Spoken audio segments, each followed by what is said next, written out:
नमस्कार मित्रों, मैं दुर्गा प्रसाद मिश्र महाभाष्य की इस कक्षा में आप लोगों का स्वागत करता हूं।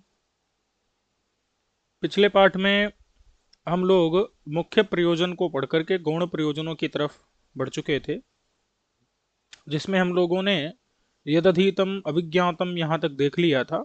अब हम लोगों को यस्तु प्रयुंक्ते इससे पढ़ना है।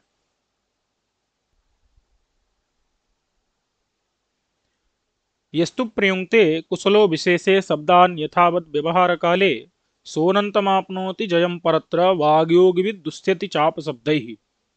यहाँ पर यह प्रयोजन क्या माने, यह प्रयोजन बताता क्या है? यह बताता है कि व्याकरण अध्ययन करने से कल्याण की प्राप्ति होती है, उन्नति की प्राप्ति होती है। यह प्रयोजन बताता है। अब कह रहे हैं कि यस्तु प्रयुंक्ते कुशलः। कुशल शब्द का अर्थ क्या है? जो व्याकरण को जानने वाला। कुशल का अर्थ क्या है? जिसने व्याकरण को पढ़ लिया है वह प्रयुंक्ते। प्रयुंक्ते का अर्थ क्या है? प्रयोग करता है। किसका? शब्दान, शब्दों का प्रयोग करता है। विशेषे, विशेष का मतलब है विशेष अर्थ में। विशेष का मतलब क्या है? विशेष अर्थ में। जैसे कोई शब्द अगर माने एक ही शब्द, जैसे अश्व शब्द है। क्या शब्द है? अश्व शब्द। यस्तु प्रयुंक्ते, ये तो प्रतीक लिया गया है प्रयोजन का। इस नाम से ये पूरा श्लोक है। श्लोक का पहला आद्यक्षर उठा लिया। तो जैसे अश्व शब्द है, क्या है? अश्व शब्द का अर्थ अगर हम प्रयोग करेंगे, अविद्यमानः स्वः यस्य सः अश्वः, यानी निर्धन। क्या? निर्धन। तो निर्धन इस अर्थ विशेष में प्रयोग किया गया जो अश्व शब्द है वह शब्द साधु है। लेकिन यदि यही अश्व शब्द अगर घोटक अर्थ में प्रयोग किया जाए, घोड़ा अर्थ में प्रयोग किया जाए, तो यह अश्व शब्द साधु नहीं होगा। क्या हो जाएगा? असाधु हो जाएगा। समझ आया कि नहीं? तो यस्तु माने जो कोई विशेष यानी अर्थ विशेष में कुशल यानी वैयाकरण शब्दान प्रयुंक्ते, शब्दों का प्रयोग करता है। यथावत, यथावत माने जैसे जिस अर्थ में वो शब्द देखा गया हो उसी अर्थ में उसका प्रयोग करता है। तो क्या होता है? तो कब प्रयोग करता है? व्यवहार काल में। बात समझ में आई कि नहीं? व्यवहार काल में सह, ऐसा वह प्रयोक्ता, क्योंकि एक शब्द सम्यक ज्ञातः सुप्रयुक्तः स्वर्गे लोके कामधुक भवति। तो सुप्रयुक्त माने कि अगर सुप्रयुक्त माने यथावत प्रयोग किया जाना चाहिए अर्थ विशेष में। अगर कुशल माने वैयाकरण के द्वारा प्रयोग किया गया होगा तो वह जो वैयाकरण है, जो प्रयोक्ता है, वह अनंतम जयम प्राप्नोति, अनंत जय को प्राप्त करता है। परत्र, बात समझ में आ गई कि नहीं? परत्र यानी कि परलोक में भी वह क्या करता है? अनंत जय को प्राप्त करता है, कल्याण को प्राप्त करता है। तो ये अब उन्नति का हेतु यहां पर व्याकरणाध्ययन को बताया गया है। कौन? वागयोगवित। कौन प्राप्त करता है? वागयोगवित। वागयोगवित यानी वाणी के योग को जो जानता है। बात समझ में है कि नहीं? और यथावत का अर्थ क्या है? जिसमें मतलब कोई दोष ना हो। यथावत यानी जिसमें कोई दोष ना हो। ये जो आगे चल करके हम लोग इसी माने आह्निक के अंतिम में देखेंगे, कई सारे दोष बताए गए हैं। उन दोषों से रहित, उन दोषों से रहित जो प्रयोग करे। और वाग्योगविद का अर्थ क्या है? वाणी के योग को जो जानता हो, यानी कि क्या शब्द में प्रकृति है, क्या शब्द में प्रत्यय है, उस प्रकृति का अर्थ क्या है, प्रत्यय का अर्थ क्या है, इस प्रकार से जो अर्थ विशेष को जानता है वह है वाग्योगविद। वह क्या करता है? अनंत जय को, अनंत उन्नति को प्राप्त करता है। बात समझ में आ गई कि नहीं? चलिए, अब जैसे गोणी शब्द है, गोणी शब्द गाय के लिए प्रयोग किया जाएगा तो क्या होगा? वह असाधु प्रयोग होगा। बात समझ में आ गई कि नहीं? चलिए, ऐसे ही अश्व शब्द है, धनाभाव के लिए प्रयोग किया जाएगा, साधु होगा। घोड़े के लिए प्रयोग किया जाएगा, असाधु होगा। ठीक है। अब दुष्यति च अपशब्दैहि, दुष्यति च अपशब्दैहि। अब यहां पर क्या है? यहां पर प्रश्न उठेगा। ये जो दुष्यति चाप शब्द ही में प्रश्न उठाया जाएगा कि चौ का अर्थ क्या है। तो चौ का अर्थ अगर हम क्या करेंगे, चौ का अर्थ और करेंगे। चौ माने चौ का अर्थ क्या ले लेते हैं यदि और, तो समस्या है क्या कि वाग योग वित्त यानी जो वाणी के योग को प्रकृति प्रत्यय को वित्त माने जानने वाला वैयाकरण, वह अपशब्दों के द्वारा दूषित यानी कि दोष भी लगता है उसको, अपशब्दों के द्वारा वह दूषित भी होता है, दोष को भी प्राप्त करता है। तो ये तो गलत बात हो जाएगी भाई, वैयाकरण अपशब्दों के द्वारा दूषित कैसे हो सकता है। पहले तो ये प्रश्न उठेगा, फिर उसका उत्तर भाष्यकार क्या देंगे कि देखो एक बात बताओ, वाग्योगवित अनंत जय को भी प्राप्त करे और अपशब्दों के द्वारा, अपशब्द ही अपशब्दों के द्वारा चा माने और दूषित माने दूषित भी हो जाए, ये तो गलत बात है, दोनों चीजें विरुद्ध हैं। तो इसीलिए चौ का अर्थ करेंगे किंतु, चौ माने क्या करेंगे किंतु, ये जो चौ का अर्थ और होगा ये होगा पूर्व पक्ष, पूर्व पक्ष, किंतु कर देंगे ये होगा उत्तर पक्ष। समझ आया कि नहीं, उत्तर पक्ष कैसे, क्योंकि देखो चौ माने किंतु, किंतु अब जब किंतु अर्थ करेंगे तो क्या होगा, तो दुष्यति का जो कर्ता है वह अवागयोगवित लिया जाएगा। कौन लिया जाएगा, अवागयोगवित, माने किंतु वागयोगवित तो अनंत जय को प्राप्त करता है, किंतु जो अवागयोगवित है वह अपशब्दों के द्वारा दुष्यति यानी दोष को प्राप्त करता है। ये बात समझ में आ गई कि नहीं। तो यस्तु माने जो, जो कोई भी कुशल अधिक व्याकरण पढ़ा हुआ विशेष अर्थ में शब्दों का यथावत माने दोष रहित रूप से व्यवहार काल में प्रयोग करता है, प्रयुक्ते प्रयोग करता है, वह अनंत जय को परलोक में प्राप्त करता है, अनंत उन्नति को प्राप्त करता है। कौन, वाग योग वित्त, प्रकृति प्रत्यय उसके अर्थ को जानने वाला, वाणी के योग को वित्त माने जानने वाला, और दुष्यति चौ माने किंतु अपशब्दों के द्वारा दुष्यति माने दुष्ट होता है, दोष युक्त होता है। कौन, जो अभाग योगवित है। बात समझ में आई कि नहीं। तो चौ माने यदि और ले लेंगे तब तो भाग योगवित को ही दोष लगने लगेगा, लेकिन ऐसा तो नहीं हो सकता। बात समझ में आई कि नहीं। और अनंत जय को परत्र माने परलोक में प्राप्त करता है, उत्कर्ष को प्राप्त करता है। यहां पर भले ही उतना उसको उन्नति न मिले इस लोक में, लेकिन परलोक में तो अनंत उन्नति को वह प्राप्त करता है। ये बात समझ में आ गई कि नहीं। अब क्या है, इसी श्लोक की यहां पर ये व्याख्या कर रहे हैं हम। व्याख्या हमने सामान्य रूप से बता दी। अब देखो यहां पर भाष्यकार ने प्रश्न किया, कह कौन, तो कहा वाग योग विदेव। ये कह किसका, किसके लिए है, दुष्यति कर्ता का, यह दुष्यति का कर्ता कौन है, तो कहा वाग योग वित्त। बात समझ में आई कि नहीं। क्यों, क्योंकि यहां पर दुष्यति के क्रिया, दुष्यति का मतलब समझ है कि नहीं, दोष को प्राप्त करता है। तो दोष को भी कौन प्राप्त करेगा, वाग योग वित्त ही प्राप्त करेगा। यद्यपि ये पूर्व पक्ष है, उत्तर पक्ष में तो क्या आएगा, किंतु। अब वाग योग वित्त दोष को प्राप्त करेगा। तो भाष्यकार ने क्या लिखा कि कह कौन जो है दुष्यति, कौन दोष को प्राप्त करता है। ये बात समझ में आई कि नहीं।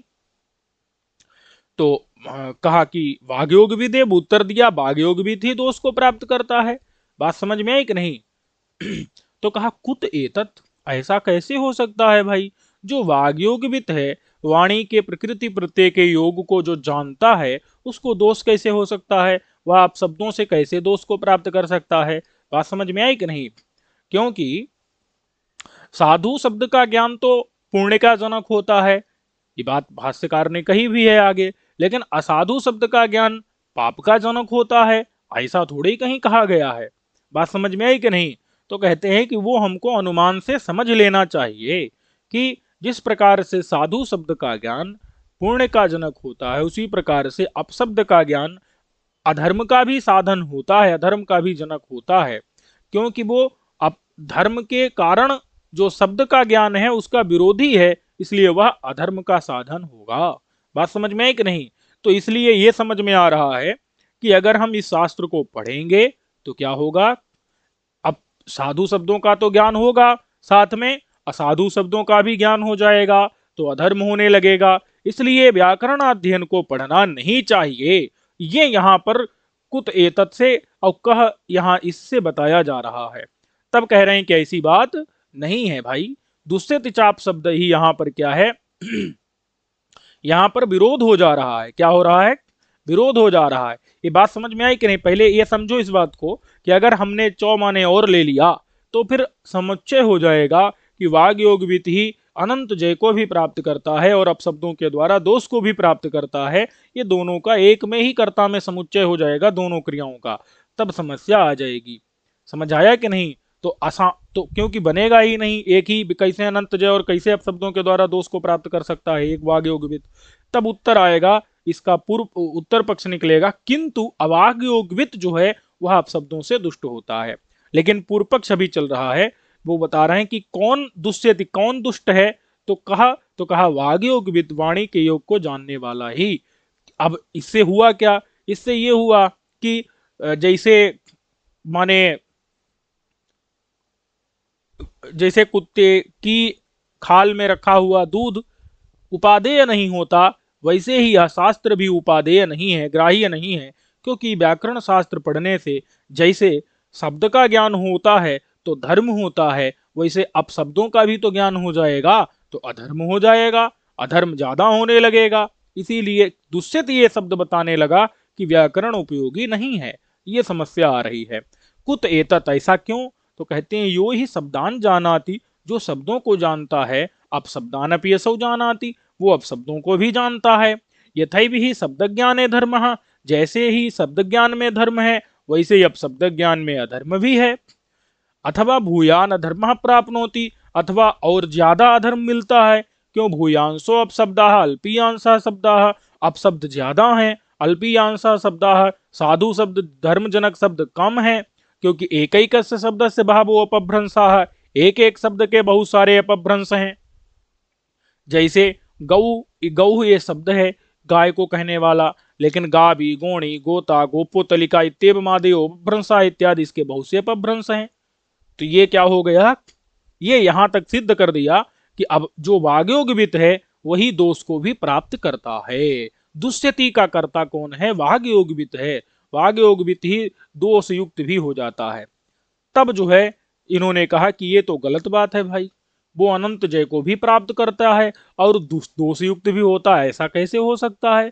ये तो क्या हुआ? विरुद्ध बातें हो गई, और विरुद्ध बात तो कही नहीं जा सकती। इसलिए उसका अर्थ निकालते हैं कि चौ का अर्थ आप कर दो किंतु, चौ माने क्या कर दो? किंतु, और दुष्यति का कर्ता जो है वो अवाग योग कर दो। क्या कर दो? अवाग योग वित्त। किंतु तब उत्तर दिया, अच्छा अथ अवाग योग वित्त, हाँ तो कहा कि जो अवाग योगवित है वो कर्ता बना दो। तो कहा नहीं बना सकते, अज्ञानम तस्य शरणम, उसके लिए तो अज्ञान शरण हो जाएगा। जो वाणी के योग को नहीं, अथ यो माने जो अभाग योगवित है उसको कर्ता बना दो। ये प्रश्न किया कि उसका कर्ता कौन बना दो? अभाग योगवित बना दो। तो कहा ना, अज्ञानम तस्य शरणम, उसको अज्ञान उसके शरण माने उपाय है, उसको तो अज्ञान बचा लेगा, चूंकि वो तो व्याकरण जानता ही नहीं, तो वो शब्दों को भी नहीं जानता, अब शब्दों को भी नहीं, वो तो अगर आप शब्द का प्रयोग करेगा तो कोई उसको दोष नहीं है। बात समझ में आई कि नहीं? अज्ञानम तस्य शरणम, उसके लिए तो अज्ञान शरण हो जाएगा। ये बात समझ में आ गई कि नहीं? तो कहते हैं कि अब इसका उत्तर दे रहे हैं विषम उपन्यास। ये बात तो आप गलत बोल रहे हैं। क्या बोल रहे हैं? ये बात तो गलत बोल रहे हैं कि अवाग योगवित की अज्ञान शरण नहीं हो सकती। यानी कर्ता कौन बनेगा? दुष्यति का। दुष्यति का कर्ता बना लो आप अवाग योगवित को, कि दोष किसको मिलता है? अवाग योगवित को। और अनंत जय किसको मिलती है? अनंत उन्नति किसको मिलती है? वाग योगवित को। वाणी के योग को जो जानने वाला वैयाकरण है, और अभाग योगवित माने अवैयाकरण है, वो उसको दोष मिलता है। तो कहा नहीं नहीं, अज्ञानम तस्य शरणम, उसके लिए तो अज्ञान शरण हो जाएगा। जैसे ये समझ आया कि नहीं? जैसे जैसे पशु पक्षी होते हैं, उनको वो अगर कुछ गड़बड़ कर भी दें तो उनको उसका कोई पाप लगता है? नहीं लगता है।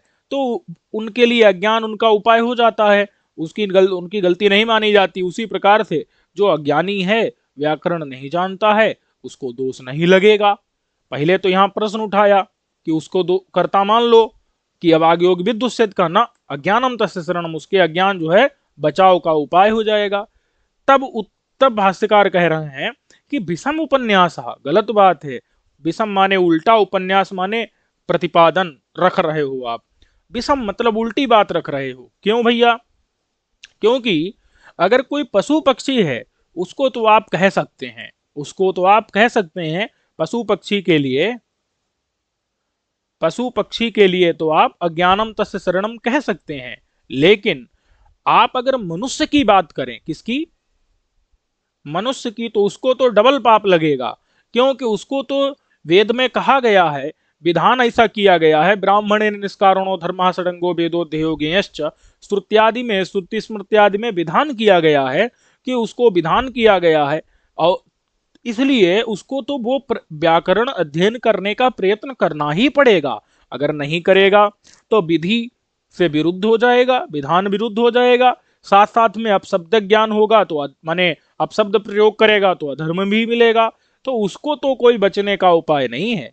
पशु पक्षी के लिए तो उपाय है, मनुष्य के लिए उपाय नहीं है। मनुष्य के लिए अज्ञान शरण नहीं हो सकता। इसीलिए ये आप विषम उपन्यास माने उल्टी बात कर रहे हैं। क्यों? न अत्यंताय अज्ञानम शरणम भवितुम अर्हति। अत्यंताय मतलब अत्यंतम, अत्यंताय माने अत्यंतम, अत्यंतम माने बहुत ज्यादा, न माने नहीं, अज्ञानम माने अज्ञान, शरणम भवितुम अर्हति शरण हो सकता है। कोई मनुष्य के लिए, कोई पुरुष के लिए अज्ञान अत्यंत अज्ञान शरण अत्यंत शरण नहीं हो सकता।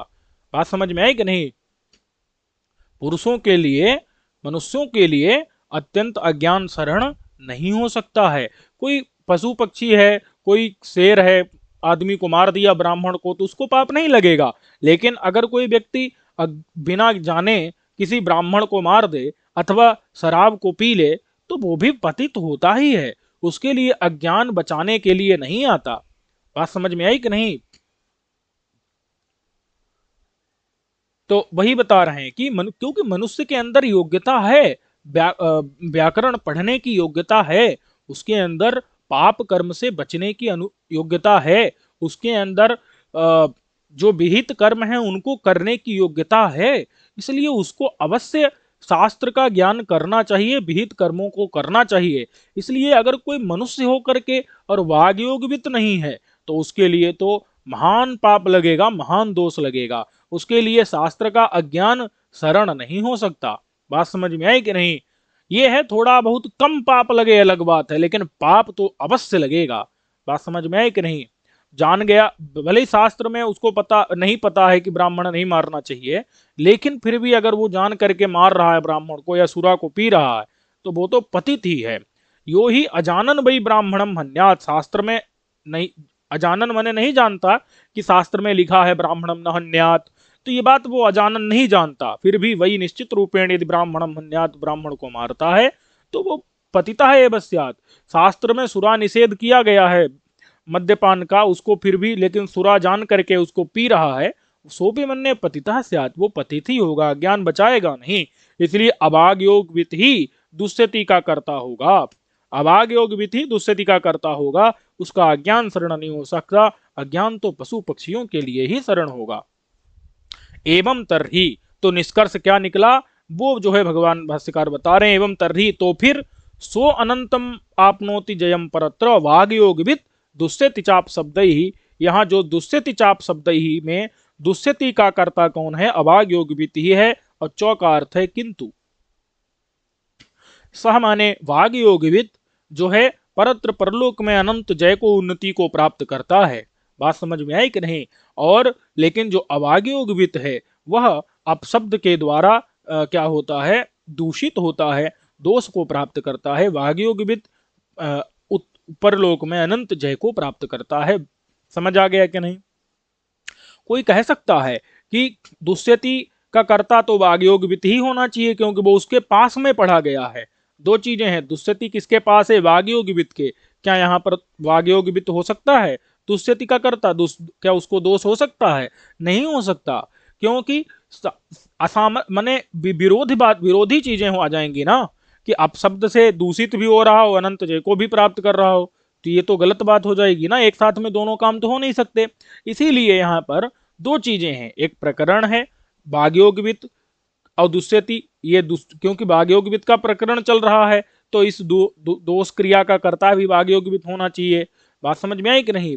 लेकिन उसकी बजाय सामर्थ्य वो जो है अभाग्योगवित में ही है। वाग्योगवित में अपशब्दों से दूषित होने की सामर्थ्य नहीं है, सामर्थ्य तो अभाग्योगवित में ही है, वही अपशब्दों से दूषित हो सकता है।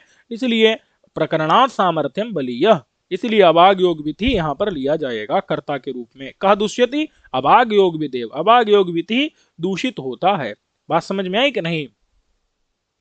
सन्निधि भले ही भाग योग विद के साथ है लेकिन वो लिया नहीं जाएगा। अब कहते हैं कि अच्छा कोई बात नहीं, भाग योग विद को भी तो दोष होता ही है। भाई कोई कह सकता है क्या भाग योग विद जो है वाणी के योग को प्रकृति प्रत्यय उसके अर्थ को जानने वाला, क्या उसको अपशब्द का ज्ञान नहीं होता? होता है, उसको शब्दों का भी ज्ञान होता है, अपशब्दों का भी ज्ञान होता है, तो उसको तो दोष लगना ही चाहिए, अपशब्दों से वो दूषित होना ही चाहिए। तो ये तो दुष्यति का करता तो वाग योगवित ही होना चाहिए। तो कहते हैं ना, वाग योगवित भले ही दोनों को जानने वाला है लेकिन वो प्रयोग तो सिर्फ शब्दों का ही, साधु शब्दों का ही करता है, तो उसको उन्नति तो उसी को हो, उन्नति तो उसको होगी ही, उन्नति ही होगी, दोष थोड़े लगेगा। बात समझ में आई कि नहीं? जो क्योंकि न केवलम ज्ञाने धर्म न केवलम प्रयोगे, ज्ञान पूर्वक प्रयोगे धर्म, तो केवल आप शब्दों के ज्ञान मात्र से थोड़े दोष लग जाता है। आप शब्दों को कोई जाने तो दोष नहीं है, अब शब्दों का प्रयोग करे तो दोष है। इसीलिए क्या करना है हमको? साधु शब्दों का जान करके प्रयोग करना है। साधु शब्दों के केवल ज्ञान में भी धर्म नहीं है, साधु शब्दों को शास्त्र के द्वारा जानो, प्रकृति प्रत्यय विभाग को जान करके फिर उनका प्रयोग करने में ही धर्म है। बात समझ में आ गई कि नहीं? तो वह अनंत जय को प्राप्त करता है वाग्योगवित, और जो अपशब्दों से दूषित होता है कौन? अभाग्योगवित। ये किंचौ माने किंतु समझ लेना है। कहा अभाग योग विदेव, उसको महान अनर्थ लगेगा। समझ में आया कि नहीं? अपशब्द का प्रयोग ही अधर्म का कारण है, केवल अपशब्द का ज्ञान अधर्म का कारण नहीं है।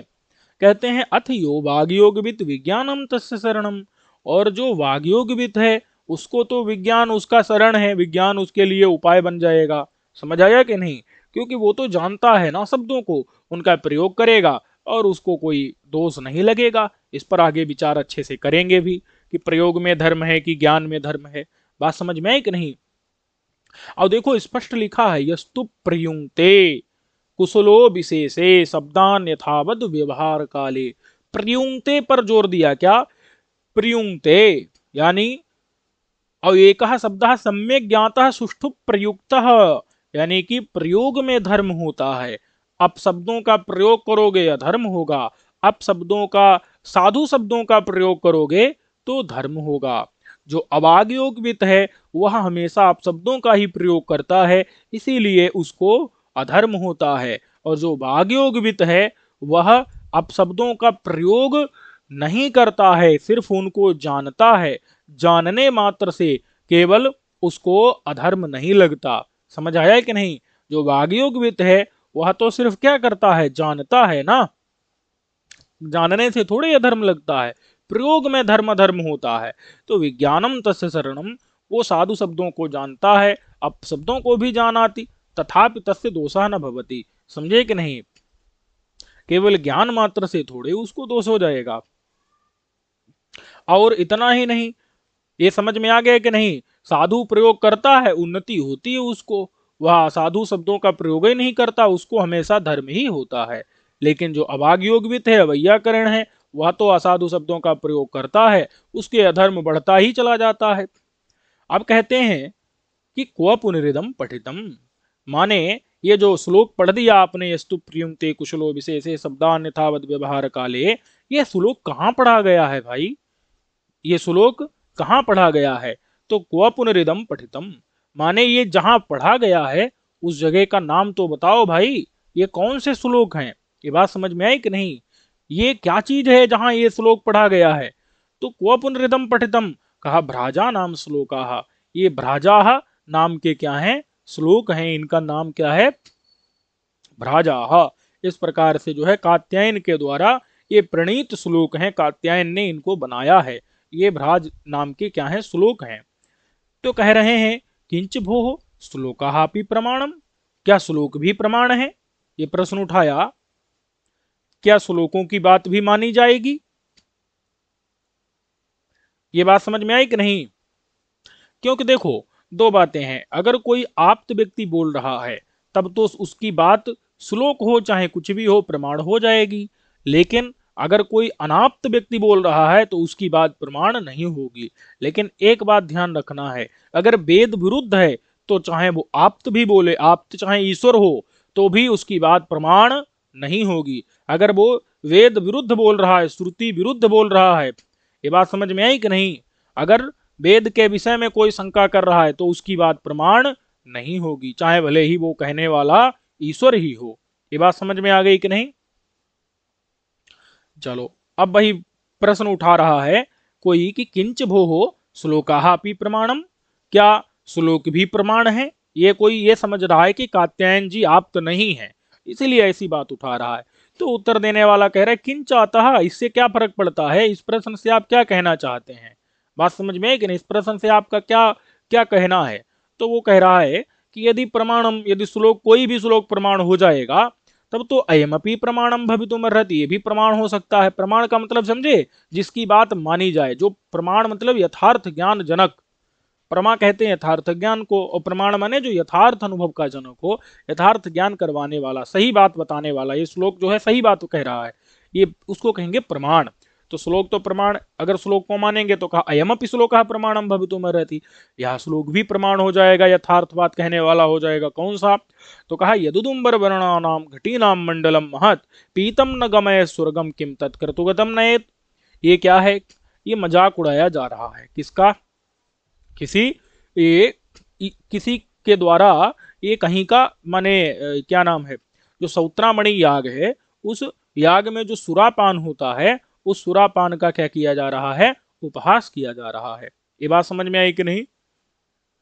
सौत्रामणि याग में जो सुरा माने मद्यपान होता है, उसका ये क्या किया जा रहा है? उपहास किया जा रहा है। क्या मतलब है भाई? कि ये श्लोक भी प्रमाण हो सकता है, मतलब ये जो उपहास करने वाला श्लोक है ये भी प्रमाण हो सकता है। ये एक श्लोक क्या है? तो यद उदुम्बर वर्णानाम घटीनाम मंडलम महत। तो उदुम्बर वर्ण मतलब क्या होता है? उदुम्बर मतलब ताम्र वर्ण, माने माने रक्त वर्ण मान लो आप। तो रक्त वर्ण की जो घटी यानी कि घड़े हैं, इससे पता चलता है कि घट शब्द भी क्या है? अनियत लिंग है। घट, घटः, घटी दोनों प्रयोग होते हैं, यहां से भी समझ में आता है, और भी घटघटी का प्रयोग किया गया है तो वहां से भी समझ में आता है। तो घट शब्द को आप केवल पुल्लिंग में समझिए, घट शब्द जो है स्त्रीलिंग में भी होता है। तो उदुम्बर वर्ण यानी ताम्र वर्ण की, रक्त वर्ण की जो क्या है? घटी यानी घड़े हैं, उन घड़ों का जो मंडल है, मंडल मतलब बड़ा सा समूह, ठीक है? उदुम्बर वर्ण वाले, वर्ण मतलब रंग, उदुम्बर ताम्र वर्ण के जो घड़ी घड़े हैं उनके मंडल यानी विशाल समूह, वो जो है महत, महत माने विशाल जो समूह है। अब वो समूह, अब यहाँ पर फिर आगे लिखा है पीतम मतलब पी लेने पर, तो क्या कोई घड़े को थोड़े पी सकता है? तात्पर्य यह है उसमें स्थित, उसमें रखी हुई सुरा को। तो उदुम्बर वर्ण वाले घड़ों के विशाल मंडल में, महात्मा ने विशाल मंडल में, विशाल समूह में रखे गए सुरा को, मद्य को कोई अगर पीतम माने पी लेने पर, कहां पर? कहां? जैसे जो मधुशाला रहती है, मतलब सुरा माने जहां पर शराब बेची जाती है, वहां पर बड़े बड़े घड़ों में शराब रखी रहती है, उसको पीते हैं। तो उसको पीने पर, पीतम माने पिया हुई, पी गई वो शराब, पी हुई अगर वो जो शराब है वो नो गमयेत, न पहुंचा, नहीं पहुंचाती है, किसको? पीने वाले को। ये पीने वाले को छोड़ दिया गया यहाँ। पातारम यदि स्वर्गम न गमयेत, यदि वो पिया गया शराब पीने वाले को स्वर्गम न गमयेत, स्वर्ग को नहीं पहुंचाती है। किम तत्कृतुगतम नयेत, तो क्या वह तत् माने वह जो पी गई शराब है, वह जो सौत्रामणि याग में छोटे से पात्र में, माने सौत्रामणि के याग में प्रयोग किए गए पात्र में जो थोड़ी सी रखी गई शराब है, क्रतु माने यज्ञ में, गतम माने विद्यमान, तो यज्ञगत जो, यज्ञ में जो गत माने विद्यमान जो शराब है, वो अगर वो पीतम माने पी जाने पर किम स्वर्गम नयेत, क्या वो स्वर्ग को ले जाएगी? नहीं ही ले जाएगी, ये तात्पर्य है।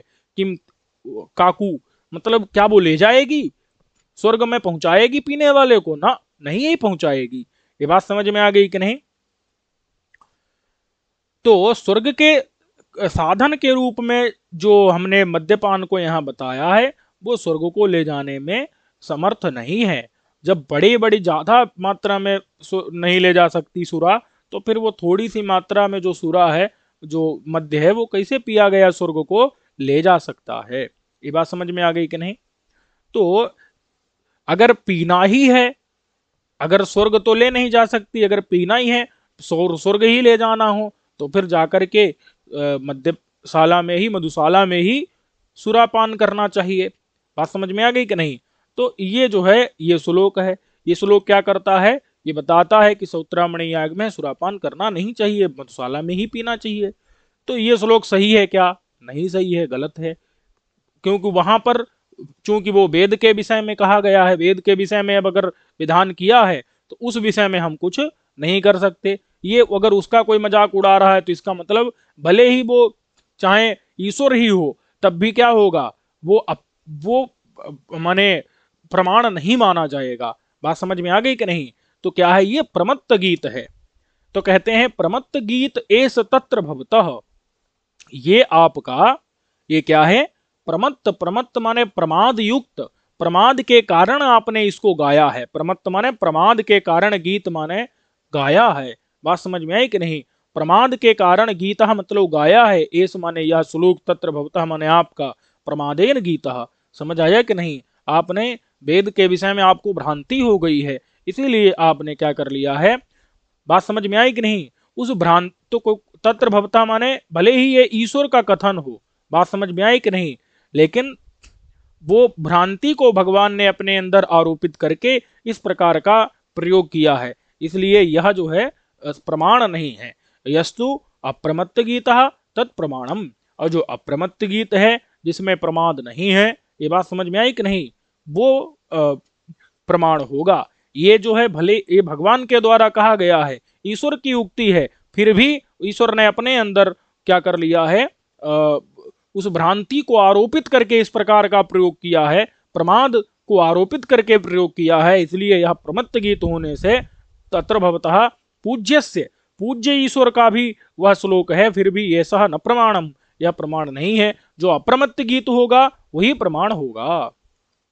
ये बात समझ में आ गई कि नहीं? जो प्रमाद युक्त नहीं होगा वही प्रमाण होगा। ये तत्र भगवान समझ आया कि नहीं?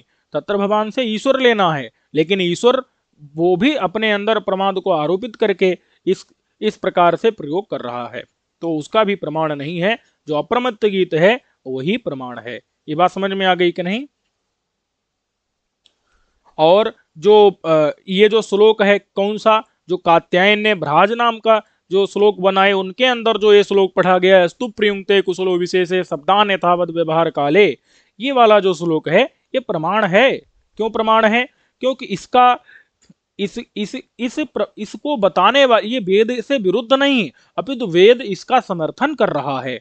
कौन सा वेद है? एक शब्द सुज्ञात सुप्रयुक्त स्वर्गे लोके च कामधुक् भवति, ये जो है श्रुति है, वेद वाक्य है। ये वेद वाक्य इस श्लोक को प्रमाणित कर रहा है, इस श्लोक का समर्थन कर रहा है, इसलिए यह श्लोक जो कात्यायन का श्लोक है, यह श्लोक सही है, प्रमाण है। बात समझ में आ गई कि नहीं?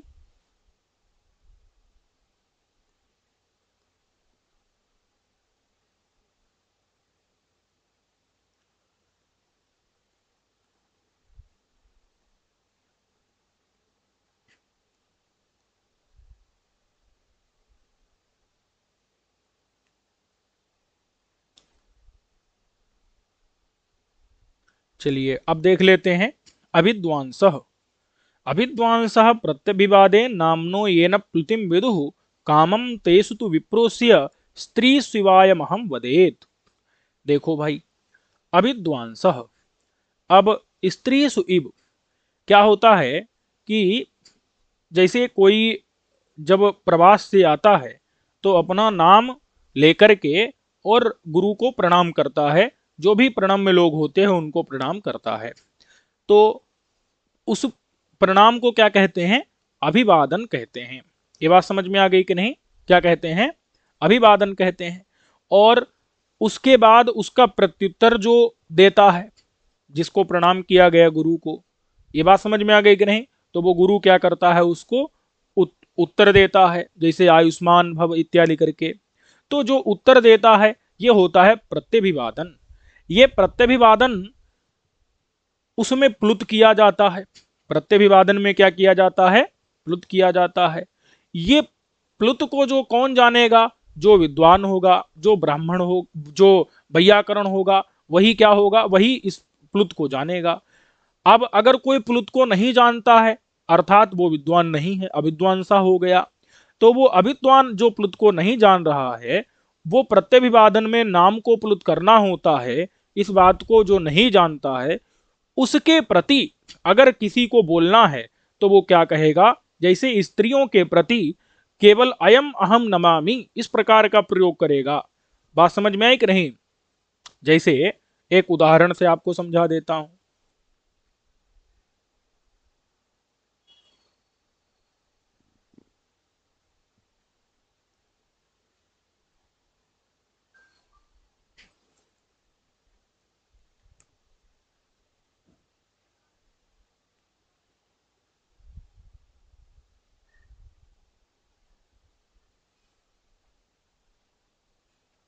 देखो, जैसे मैं जैसे जैसे मैं किसी को अभिवादन किया, गुरु जी को, तो मैं क्या कहूंगा? अभिवादये।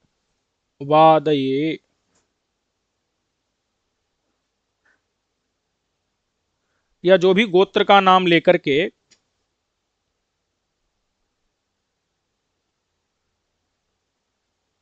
और गोत्र, फिर उसके बाद क्या रहेगा? नाम। ठीक है। जैसे दुर्गा प्रसाद शर्मा हम वो अभिवादये कात्यायन गोत्र, यहां पर गोत्र का नाम रख देना है, फिर आगे अपना नाम। तो कात्यायन गोत्र दुर्गा प्रसाद शर्मा हम वो इस प्रकार से अभिवादन मैं करूंगा। ठीक है। शर्मा वर्मा इत्यादि जो भी लगता हो लगा करके आपको अपने अनुसार, और वो ये अभिवादन किया। अब इसका प्रतिभिवादन कौन करेगा? वो जिसको मैंने बोला, तो गुरुजी क्या करेंगे? इसका प्रत्यभिवादन करेंगे। वो प्रत्यभिवादन में जैसे आयुष्मान भव,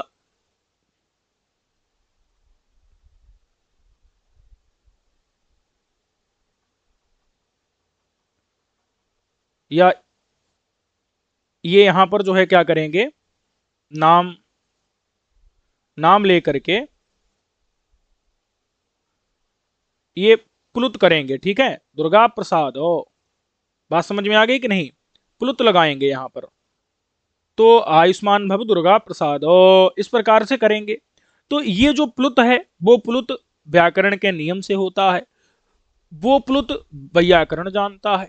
अब अगर वैयाकरण नहीं है कोई, वो प्लुत नहीं जानेगा कि प्रत्यभिवादन में प्लुत करना चाहिए। तो अब हमको अगर पता चल गया कि ये अभिवादन में प्लुत नहीं करेगा, तो उसके सामने हमको अपना नाम इत्यादि, नाम गोत्र लेने की कोई जरूरत, नाम या गोत्र का नाम लेने की जरूरत नहीं है। ये बात समझ में आ गई कि नहीं? जैसे जैसे मैं अभिवादन गुरु जी के प्रति ना करके किसी स्त्री के प्रति करूं, जैसे माता इत्यादि के प्रति करूं, तो मैं सिर्फ कितना बोलूंगा? अभिवादये अयमहम, अभिवादये अयमहम, इतना ही बोलूंगा बस। या फिर अयमहम नमामि, क्या बोलूंगा? अयमहम नमामि, इतना ही बोलूंगा किसी स्त्री के प्रति अगर बोलूंगा। और स्त्री जब प्रत्यभिवादन करेगी तो वो भी प्लुत प्रयोग नहीं करेगी।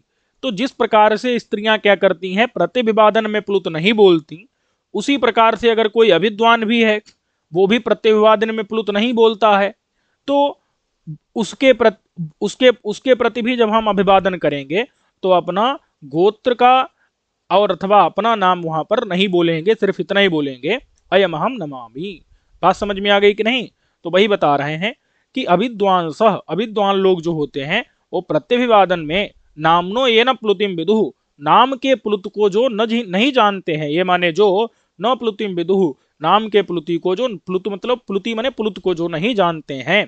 कामम, कामम माने अपनी मन से आप, बात समझ में है कि नहीं, बिना शंका के, तेसु माने उन अविद्वान लोगों के प्रति, तू माने किंतु, या तू माने तो, उन अविद्वान लोगों के प्रति तो, विप्रोस्य का मतलब है प्रवास से आकर के, दूर देश से आकर के, स्त्री इव, जैसे स्त्रियों के प्रति जैसे स्त्रियों के प्रति अभिवादन में नाम नहीं बोला जाता, गोत्र का नाम नहीं बोला जाता, सिर्फ अयम अहम नमामि इतना ही बोला जाता है, उसी प्रकार से स्त्री इव, स्त्रियों की तरह, स्त्रियों के प्रति जैसे ऐसा बोला जाता है, उसी प्रकार से अविद्वान के प्रति भी बदेत माने बोलना चाहिए।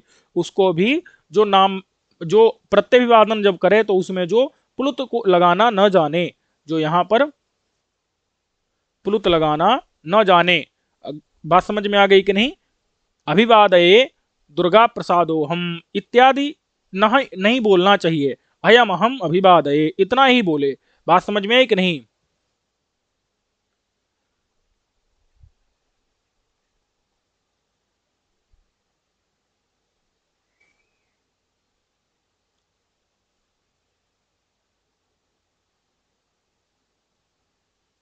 अब इससे क्या हुआ, इससे यह सूचित होता है, अगर मैं किसी के प्रति अयम हम नमामि बोल रहा हूं, तो इससे यह सूचित होता है कि उस व्यक्ति को प्रत्यभिवादन में प्लुत करना नहीं आता, यानी उसको शास्त्र का ज्ञान नहीं है, बात समझ में आई कि नहीं, उसको शास्त्र का ज्ञान नहीं है।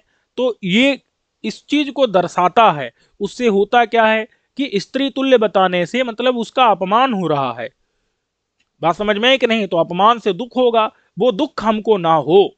स्त्री बन मा भूम, स्त्री की तरह हम ना हो जाएं, इति अध्ययम व्याकरणम, इसीलिए व्याकरण अध्ययन करना चाहिए, स्त्री की तरह ना हो जाए। तात्पर्य क्या है कि जिस प्रकार तद्वत, उस क्यों बताया कि उससे यह सूचित होता है कि शास्त्र का ज्ञान उस व्यक्ति को नहीं है, इसीलिए उसको अपमान हो रहा है, उसका स्त्री के तुल्य प्रत्यभिवादन किया जा रहा है, इससे सूचित होता है शास्त्र ज्ञान नहीं है, इसीलिए उसका अपमान हो रहा है, इसीलिए उस अपमान के कारण उसको दुख हो रहा है। तो वो दुख हमको ना हो, हमारे प्रति कोई ऐसे ही प्रयोग ना करे, तो स्त्रीवत मा भूम, स्त्री की तरह हम ना हो जाएं, इति अध्ययम व्याकरणम, इसीलिए व्याकरण अध्ययन करना चाहिए।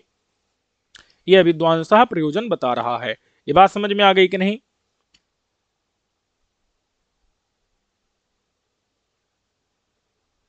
अब कहते हैं कि विभक्तिं कुर्वन्ति,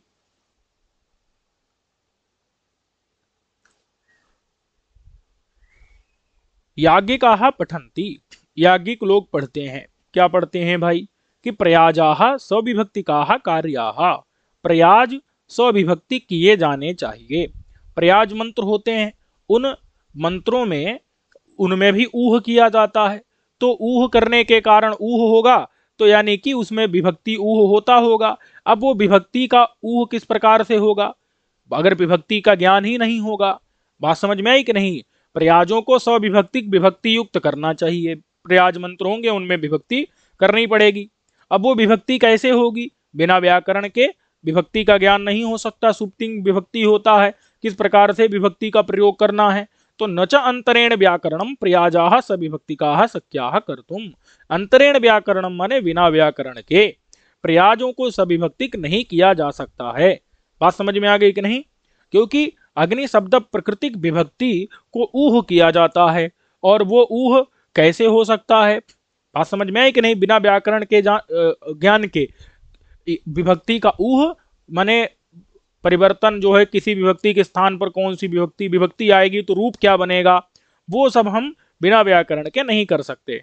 तो न च अंतरेण व्याकरणम, व्याकरण के बिना प्रयाजों को सविभक्तिक नहीं किया जा सकता, शक्य न शक्याः कर्तुम, करना शक्य नहीं है, संभव नहीं है प्रयाजों को सविभक्तिक अंतरेण व्याकरणम, बिना व्याकरण के, इसीलिए व्याकरण जानना चाहिए। तो ये हो गया विभक्तिं कुर्वन्ति, बात समझ में आ गई कि नहीं। अब ये प्रयाज इत्यादि का क्या है पूरा, तो वो इधर का विषय नहीं है, सामान्य व्याकरण को आप समझ लीजिए, व्याकरण अध्ययन का, ठीक है। अब कहते हैं योवा इमाम, योवा इमाम, ये जो है योवा इमाम पदसः स्वरसः अक्षरसः वाचं विदधाति स आर्तजीनो भवति। आर्तजीनाः स्याम इति अध्येयं व्याकरणम योवा इमाम। देखो योवा इमाम दोबारा क्यों लिखते हैं, उसको समाप्ति को सूचित करने के लिए। तो देखो यह माने जो कोई भी, वा शब्द जो है यहां संधि हुई है, वही था, क्या था, वा जो है यहां पहले क्या था, वही, वही के स्थान पर क्या आदेश हो गया, आई को आय हो जाता है, तो वाय। फिर यकार का क्या हो गया, लोपः, साकल्य से लोप हो गया, तो वो वा मतलब वही है, जो, यो माने जो, वही माने निश्चित रूप से, इमाम माने इस वाचम, इस वाणी को, बात समझ में है कि नहीं, इस वाणी को, वेद रूप वाणी को, इमाम मतलब ये जो सामने विद्यमान जो वेद रूपी वाणी है, उस वाणी को, पदसह सुरसह, पदसह माने पदम पदम, प्रत्येक पद, और अक्षर सह माने अक्षरम अक्षरम, बात समझ में है कि नहीं, एक एक अक्षर में वाणी को विदधाति, विदधाति का मतलब है उसका संस्कार करता है, उसको सम्यक रूपेण उच्चारण करता है, बात समझ में है कि नहीं। स आर्तजीनो भवति, वही आर्तजीन होता है। आर्तजीन का मतलब क्या है, ऋत्विक कर्म को करने में समर्थ, ऋत्विक कर्म को करने के योग्य। प्रश्न आया था कि आर्तजीना मतलब क्या, ऋत्विक कर्म योग्य, तो आर्तजीना माने ऋत्विक कर्म के योग्य। आर्तजीन से दोनों को लेते हैं, क्या, यजमान को भी लेते हैं और याजक को भी लेते हैं, मतलब जो यज्ञ कराने वाला है और जिसका यज्ञ किया जा रहा है यजमान, और जो यज्ञ करने वाला वहां पर है याजक है, वो भी यहां पर लिया जाता है। तो आर्तजीना मतलब जो ऋत्विक को प्राप्त करे, ऋत्विक माने जो यज्ञ कर्म करता है, बात समझ में कि ऋत्विक कर्म को जो करता है याजक, वो ऋत्विक, वो भी आर्तजीन कहलाता है। और जो ऋत्विक को प्राप्त करे आर्तजीन यजमान, ऋत्विक कर्म को प्राप्त करे जो योग्य हो और ऋत्विक को जो योग्य हो यजमान, तो वो दोनों तभी बन सकता है। ये बात समझ में है कि नहीं, क्यों, क्योंकि नियम है विद्वान यजेत विद्वान याजयेत, विद्वान ही यज्ञ करेगा और विद्वान ही यज्ञ कराएगा, समझ आया कि नहीं। तो यहाँ पर यजमान और याजक दोनों क्या होने चाहिए, दोनों विद्वान होने चाहिए, तभी वो आर्तजीन बन पाएंगे, बात समझ में आई कि नहीं। तो जो विद्वान मतलब वैयाकरण होने चाहिए, यानी जो स्वर से और अक्षर से वाणी को संस्कार करने में समर्थ हो, उस वाक को प्रयोग करने में समर्थ हो, बात समझ में है कि नहीं, वेदार्थ को जानने वाले हों। और वेदार्थ को कब जानेंगे, बिना व्याकरण के जानेंगे, नहीं जानेंगे, ये बात समझ में आई कि नहीं। वेद के अर्थ को विद्वान यजेत विद्वान याजयेत, तो यानी विद्वान का मतलब क्या, वेदार्थ जानने वाले, वेदार्थ को बिना व्याकरण के कैसे जाना जा सकता है, और उस वाणी को पद पद पर और स्वर स्वर पर संस्कार करके सम्यक रूपेण उसका प्रयोग कैसे किया जा सकता है। तो इसलिए तस्माद आर्तजीना श्याम, हम आर्तजीन हो सकें, ऋत्विक कर्म के योग्य हो सकें, इसलिए अध्ययन व्याकरणम, व्याकरणाध्ययन करना चाहिए। समझ में आ गया कि नहीं।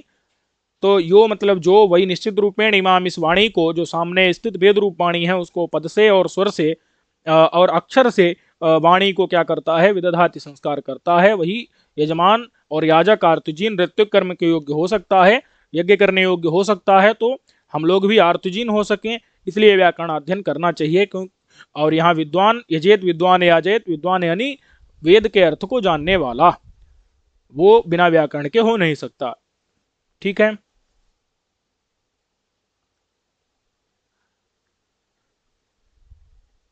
अब है चत्वारी, चत्वारी श्रृंगा, इसको हम लोग अगले पाठ में देख लें,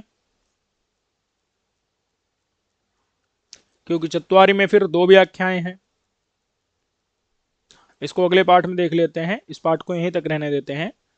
सर्वेभ्यो नमो नमः।